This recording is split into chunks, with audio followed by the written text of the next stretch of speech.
అంటే మాకు మా నాన్నగారు కానీ మా అమ్మగారు కానండి మాకన్నా చాలా బ్రాడ్ మైండ్ ఉన్న వ్యక్తులండి. ఎందుకంటే పిల్లలు ఎక్కడన్నా బయటికి వెళ్తే ఇప్పుడు మేమైతే భయపడిపోతాం. మా విజయ్ కానీ మా చిన్న చెల్లి అన్నయ్య నేను అందరం కూడా ఇవాళ ఉన్న పరిస్థితిలో వాళ్ళు ఎప్పుడు భయపడేవాళ్ళు కాదండి. ఎక్కడికి వెళ్తాను వీళ్ళని ఇచ్చేవాళ్ళు, లేట్ అయినా అసలు ఏమనేవాళ్ళు కాదు. లేకపోతే ఏదైనా మోటార్ బైక్లు వేసుకున్నాం, లేకపోతే కారులో ఎట్లా పడితే ఎట్లా వెళ్ళినా సరే ఏమనేవాళ్ళు కాదు.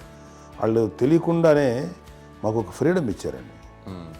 సో దట్ అదే ఆ ఫ్రీడంలో భాగమే అన్నయ్య కానీ ఇండస్ట్రీకి వెళ్ళాలంటే కూడా ఒక వ్యక్తి ఒక కొడుకు ఒక గొప్ప కెరీర్ని పర్సూ చేసుకుంటూ వెళ్తున్నప్పుడు నాన్నగాని అమ్మగాని ఓపెన్ మైండ్ తోటి అసలు నువ్వు వెళ్ళినా ఎంతకాలం వెళ్తావచ్చు, నువ్వు ప్రయత్నించని చెప్పి అలా వదిలేశారండి.